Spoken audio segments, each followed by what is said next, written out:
Hi, my name is Peyton Terrio, and the first question I'm going to be answering is describe the balance that every pastor must maintain between being a minister to individuals and the leader of the church. So, this is actually something I've talked with my pastor about many times, and he's made pretty clear to not only us but to the congregation. Is that the pastor is called, that is like calling to do that, and to minister to individuals is his main, because Jesus' main two callings that he said is follow me and I'll make you fishers of men. So the two callings that Christ gave us were to, one, to follow him, of course, which is the base needed, and two would be to make disciples. So a pastor's main responsibility in the church is to make disciples. But as a leader of the church, his job is also to maintain that flow. He's not supposed to make disciples and then it stops there.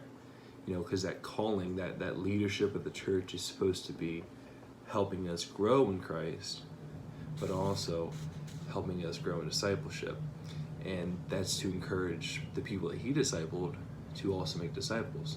And you want to create that domino effect, because that's not an exclusive calling to a pastor, but that's also our calling. And so it's his job, it's his position that he's been placed into and called into, that he needs to do his best to make sure that message is clear and put out. Now, of course, he's always there to return to as the not original, but as for counsel of discipleship, because you want it to trickle down from what his position is, but at the same time, he has to be an effective leader. So to maintain that calling is, one, the calling of Christ, and two, is a responsibility. And it's a very large responsibility, which is why it's a calling to be a pastor of a church. And the next question I'm going to answer is describing 3 techniques to use in resolving conflict. And I kind of wrote them down here, but the first one is going to be to make sure that everyone feels heard. And I feel in part that we are very prideful people. People are just full of pride. We mistake self-confidence for pride all the time. And so sometimes people don't feel like they're heard. And that also has to do with self-confidence. And so when they don't feel like they're getting heard, then they don't feel like, what's the point? What's the point of trying to talk this over if my feelings are not valid, they're not justified, they're not of value? So the best thing to do is to make sure, no matter, even if you're sitting there and you're hearing this person talk and be like, okay, this guy's clearly wrong, that's not the point though, because that kind of attitude, that kind of treatment can be brought over to his life, and he can always continue to think that way of himself, of my feelings don't matter, even this professional counselor told me so. And so it's very, very important that each person makes sure that their feelings are heard and that they're valued. The second one, which is kind of what I like to do, is a logical breakdown. Sometimes people just overthink. They jump from point A to point Y, and they skip all these steps in between. And sometimes people just need a logical breakdown of things. They need to have these steps, point 1, point 2, point 3, point 4. And when they realize that in an argument, that they overassumed, that they overthought, and then that spurts of these emotions that they overreact, it causes them to just sit in this great emotion of anxiety. Is more of it. It's what is going to be a response to. So if you can break down the logical thought of what led to anger, what led to conflict, they can start to come to the meditation of it in that, okay, it's not as bad as I thought. and maybe I did think.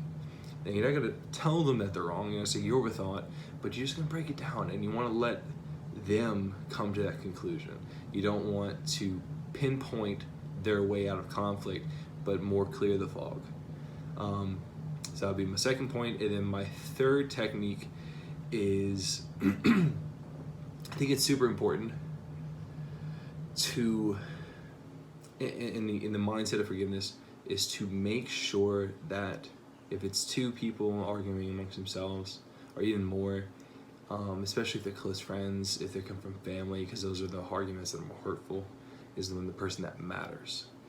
And I think it kind of matches in with the logical breakdown, but more on a personal level, is this argument worth?